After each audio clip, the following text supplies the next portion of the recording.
Y el pasado 9 de febrero el ingeniero Eduardo Glasina escribió en el diario El Observador: gracias cianobacterias nos están avisando que algo está muy mal. Es muy bueno que las cianobacterias hayan llegado a Punta del Este. Y vamos a hablar justamente de esta editorial con Eduardo Glasina. Muchísimas gracias por acompañarnos. ¿Qué tal? Muy buenos días. Gracias. Bueno, quiere decir que empezamos a prestar más atención cuando llegan a Punta del Este. Y sí, mientras estaban en Colonia, eran una anécdota. Y menos en Río Negro, ¿no? O en los cauces de agua del interior del país. Ahora nos explotó en la cara. Sí, creo que ahora pasan a ser un tema nacional y bueno, ese es el lado bueno, que finalmente... ¿Qué nos quieren decir las cianobacterias? Que estamos primero viviendo una era de calentamiento global, que es un tema central de este siglo y que es un reto enorme que tenemos como humanidad. Eso nos lo dicen en un plano general y global. Y lo otro que nos están diciendo es que está llegando al agua dulce de Uruguay demasiado nitrógeno y demasiado fósforo. Y que eso no puede seguir pasando. ¿De dónde proviene ese nitrógeno? Y los orígenes son múltiples. Hay un origen que es el saneamiento. Recordemos, la orina es básicamente nitrógeno y las materias fecales tienen una alta concentración de fósforo.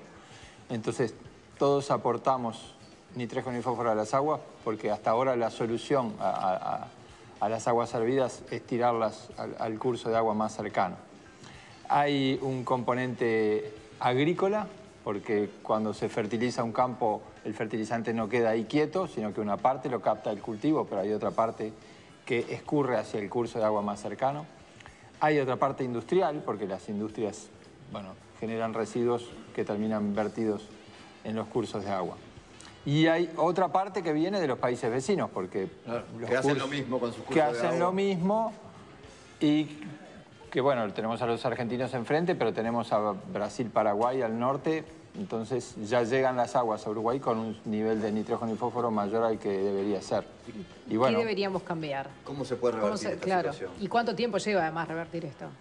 yo creo que lleva bastante tiempo, pero creo que hay que atacar a cada una de las causas. Tenemos que repensar el saneamiento, tenemos que repensar el vertido de residuos industriales y tenemos que repensar la agricultura. Está bien, pero eso es mediano y largo plazo. Si tuvieras que plantear una solución urgente para empezar a cambiar... Bueno, una solución urgente es revisar que todas las industrias cumplan las normas que tienen que cumplir. Bueno, eso parece de perogrullo. Que hoy hay un titular acá en Brecha sí, que es preocupante. O sea, ahí hay que ver que no sea contamino y pago la multa, ¿no? Claro, que es lo que cuenta allí la propia gerente ambiental de Conaprole. Dice, no, nosotros estamos, sí, incumpliendo alguna normativa, pero pagamos todas las multas. Y acá es el ejemplo de Conaprole y es importante por la empresa que es Conaprole, pero esto pasa con muchas otras industrias, ¿no? Que lo que hacen es pagar multas que en definitiva les sale más barato eso que asumir el costo de producir como se debería y cumpliendo la normativa ambiental. Sí. Absolutamente, pero bueno, lo otro urgente es revisar qué se está haciendo con las aguas hervidas de todas las ciudades que están contra el río Uruguay y qué se está haciendo con las tomas de agua de lo que la gente consume como agua potable, ¿no? Porque ahí me parece que hay faltantes de filtros en el tema agua potable y se tira todo al río sin mayor tratamiento. Entonces eso es urgente. Y es urgente cuidar la orilla de los ríos, ¿no? Que culturalmente no creamos que el río termina donde termina el agua. El río termina mucho después. Hay que restablecer o reforestar los cursos de agua. Típicamente cuando uno cruza los lagos del Río Negro no hay ninguna vegetación en el borde. Eso me parece que sería fundamental. Llamar a un concurso de reforestación y de protección, de ver cuál es el manejo que se puede hacer en los 500 metros más próximos de la orilla de un curso de agua. Bueno, planteás que haya que cambiar toda la forma en que se está desarrollando la agricultura en Uruguay, que de hecho eso ha permitido aumentar muchísimo la producción en el último tiempo, sino concentrarse en lo que pasa en los márgenes de los ríos y los arroyos y las cañadas. Sí, concentrarse en los márgenes y la agricultura revisarla como hay que revisarlo todo, pero no con el discurso clásico de no a tal cultivo, digamos, que eso no soluciona nada. ¿Pero qué hacen en otros países, por ejemplo?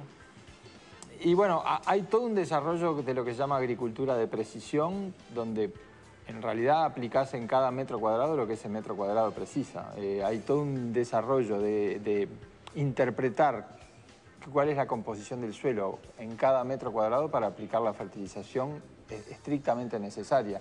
Cuando mucho nitrógeno y fósforo llegan a un río es porque el productor echó un fertilizante que no usó y por lo tanto ahí hay una fuga de... No solo hay un problema ecológico, sino que hay un problema económico de que el productor gasta en un fertilizante. Y las aguas hervidas requieren un tratamiento que no es mi especialidad, pero sé que en ciudades del interior se tiran así como están. O sea, lo que se hace es piscinas de decantación que antes de ir directamente al río tal como están, vayan generando un proceso que amortigue el impacto que tiene. En realidad eso hasta se podría usar como fertilizante, digo. Hay soluciones he puesto el creativas. caso de Israel que no tira un gramo de nada al agua y que usa las aguas hervidas humanas para cultivos que no tienen consumo humano, como pueden ser flores, y que usa todo el resultado de la bosta y el orín de su ganadería para hacer fertilizantes. Reciclar hasta... Reciclar hasta lo último, que en realidad capaz que nos parece un poco excéntrico aquí, pero... Perdón, además eso es plata, o sea, es eso dinero, claro, es dinero. Es algo que vos ganancia. vas a un feedlot en Israel y te venden la bolsa de fertilizantes. Claro. Para que Ahora, Eduardo, estabas leyendo el titular de Brecha, ¿no? De, bueno, sí, pasamos lo que dice la ley, pero pagamos la multa. En el caso de UPM, por ejemplo, los informes del Comité Científico de la CARU dicen que vierte al río Uruguay 10 veces más de fósforo de lo que permite y que la nueva pastera sería el doble. Y bueno, eso evidentemente no puede pasar. Digo, seguro que en Finlandia no es así. Entonces, de nuevo, en Finlandia hay pasteras y hay agua limpia porque yo la vi. Entonces, bueno, sean finlandeses también aquí y sería mi comentario. El otro tema, Eduardo, porque esto nos estalló en turismo y entonces casi que la mirada ha sido más turística que otra cosa. Pero esto también genera otra preocupación y es que esta agua con cianobacterias también mucha de esta agua capaz que termina yendo a plantas potabilizadoras, es decir, claro, hay que tratarla químicamente a esta agua con mucho más químicos justamente que si no estuvieran. Entonces también me preocupa qué agua estamos tomando. Digo, obviamente, y me preocupa la poca información que hay, porque no sabemos, ¿no? Nos tomamos el mate, pero el agua de la canilla no sabemos exactamente qué composición tiene. No es H2O y nada más, pero ese adicional que tiene no sabemos qué es y creo que como ciudadanos tenemos todo el derecho de tener una información periódica de qué sale de las canillas. Que es algo que se ha cuestionado incluso de organismos internacionales, que la información falta más allá de la potabilidad o no del agua. ¿Qué responsabilidad tiene el Estado en todo esto?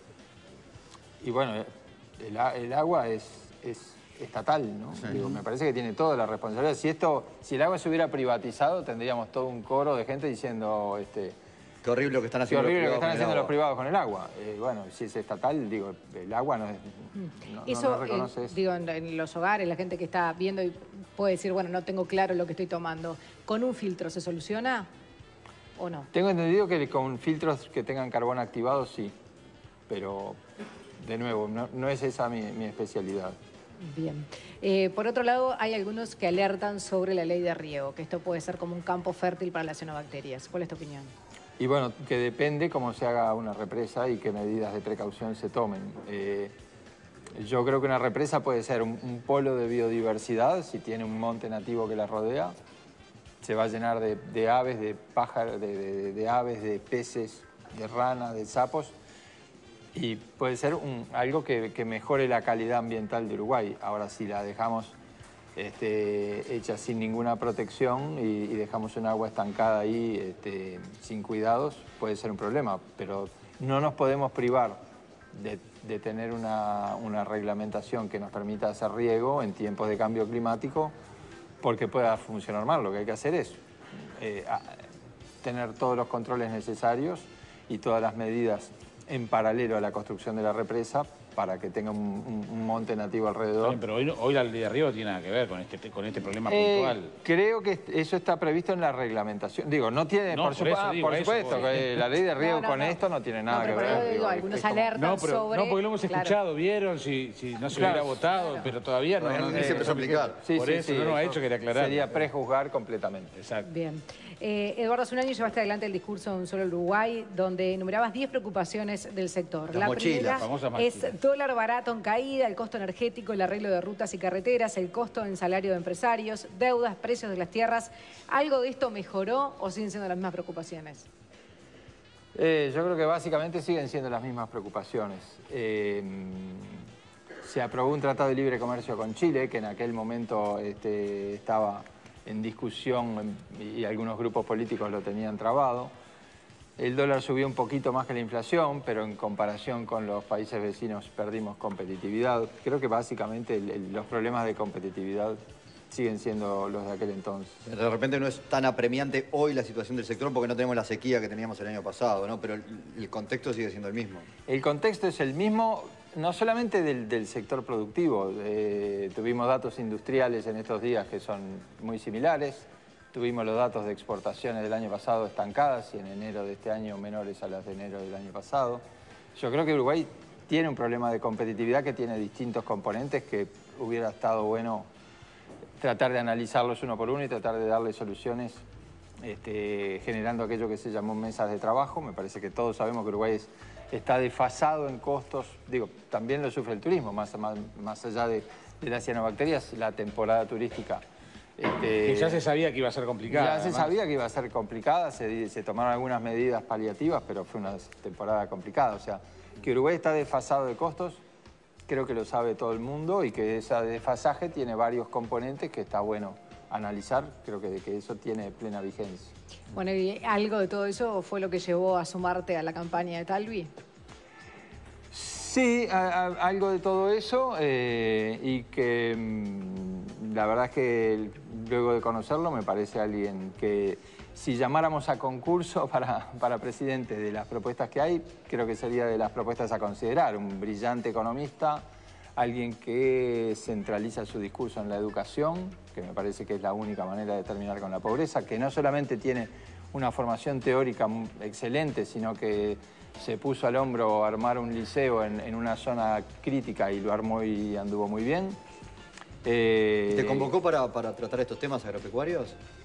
En realidad, después del discurso de las 10 mochilas me llamó un montón de gente y yo me reúno con todo el mundo porque me parece que lo que uno pueda saber o opinar lo tiene para compartir. Sí. Entonces yo me reuní con gente de todos los partidos. Pero tampoco es que sos un tipo que estuvo siempre presente en la política, que dar ese paso en Uruguay no es fácil. Es que a mí en realidad no es que... No sos colorado tampoco. Ni soy colorado ni me interesa hacer una carrera política. Sí me interesa un político que diga vamos a usar... El agro es el motor natural de retomar el crecimiento. La educación es la única manera de terminar con la pobreza en Uruguay. La situación en las cárceles es inadmisible desde un punto de vista de derechos humanos y retroalimenta a la delincuencia. Entonces, me parece que el enfoque que tiene es el más razonable de todos. Capaz que hoy no tiene la mayor chance de ganar, pero a mí me gusta elegir lo que me parece más razonable y no el favoritismo. Y me parece que el Partido Colorado se renueve, sería muy bueno para la democracia uruguaya y no que siga anclado en el siglo XX. Entonces, sumando todas esas cosas y participando de equipos donde jamás se habla mal de otro político, sino que se habla de, bueno, dónde estamos, dónde queremos ir, cómo queremos llegar, con jóvenes que son sumamente interesantes. Me parece que por qué no apoyar algo que me parece que está sumamente interesante como renovación de la política de Uruguay. ¿Y cómo te parece que puede estar la campaña electoral con estos temas vinculados al tema de la productividad, la competitividad? ¿Será un tema de campaña? ¿Cuánto podrá condicionar la situación económica de hoy al próximo gobierno? Y bueno, obviamente que lo va a condicionar, ¿no? El próximo gobierno va a tener que solucionar problemas muy serios en lo económico. Lo otro que yo le pedí era que quería que la ecología estuviera como tema de campaña, que quería tomar los temas de ecología, en lo cual también me dio la derecha. Eso y que no hubiera marcha atrás en la agenda de derechos, ¿no? Y que no hubiera marcha atrás en la agenda de derechos, porque justamente creo que llevar preso a alguien por tener 2 plantas en la casa está muy mal. Y bueno, y en la interna colorada hay gente que sigue hablando como si estuviéramos hace 50 años de ese tema. Me parece que el matrimonio igualitario es un derecho obvio de la gente, cada uno es feliz como le parezca y se casa con quien quiere. Me parece que eso no puede ir marcha atrás. Y me parece que la legislación en torno a la interrupción del embarazo fue llevado a consulta popular y más del 90% estuvo en la posición de que, bueno, en la posición actual. Entonces, eso me parece que está bueno que en la oposición haya alguien que tenga una posición que nos permite mantener la garantía de esos derechos, que a mí me parece que están los tres bien. Entonces es un debate que se da en la oposición, que a mí me parece que la posición de Talvi es claramente mejor de los demás. Y ahí, en particular con la marihuana, porque una cosa es aceptar la legislación, otra cosa es impulsarla. Y capaz que el ejemplo en parte lo hemos tenido en este gobierno que tanto entusiasmo no mostró. Vos has dicho, hay que pisar el acelerador en este tema. ¿Hacia dónde? ¿Cómo? ¿Y Talvi está de acuerdo? Sí, Talvi está de acuerdo. A ver, el cannabis medicinal es una revolución científica y es una revolución económica. El mundo nos está pidiendo medicamentos hechos en base a cannabis o componentes de cannabis que usa la industria farmacéutica en Alemania, en Suiza, en Canadá, para hacer medicamentos. La semilla de cannabis no tiene ningún elemento psicoactivo, es igual que una semilla de girasol o de cualquier planta y es una excelente oleaginosa. ¿Por qué no tenemos alimentos de cannabis como tienen todos los países europeos? Podés comprar semilla pelada de cannabis para desayunar. ¿Por qué en Uruguay no? Entonces, creo que además, la primera reunión que tuve con Talvi me dijo, bueno, explícame de cannabis. Con un cuaderno sacó apuntes todo lo que yo le dije, que es algo que en un político no es habitual, ¿no? Los políticos en general creen que saben de todo. Sanguinetti escribe de cannabis, deja mal a Uruguay en periódicos del exterior, queriéndonos asustar con el cuco del cannabis. Se quedó en el tiempo. Entonces, creo que en el cannabis hay que pisar el acelerador. Es una industria que tiene potencial económico para el Uruguay también, de dar puestos de trabajo. Enorme potencial. Yo creo que tiene enorme potencial, que es mucho más que una UPM, porque es algo diversificado, que no tiene impacto ambiental y que tiene un potencial de generación de mano de obra. Además, en aliviarle el dolor a la señora que nos está escuchando y se pasa una pomada por la rodilla y puede volver a subir una escalera, en aliviarle a un niño con epilepsia, en vez de darle lo que le dan hoy, que es terrible como efectos secundarios, en darle 4 gotas de algo que no le va a generar efectos secundarios y que le va a permitir volver a aprender, volver a reír. O sea, oponerse a eso, a mí me parece que no puede ser. Y bueno, esa también es una batalla que se da en el campo de la oposición, donde hay veces que hay sectores políticos que no lo tienen eso claro. Eduardo Blasina, muchísimas gracias. Gracias por venir. ustedes. 9:01, vamos a ver cómo está el tiempo.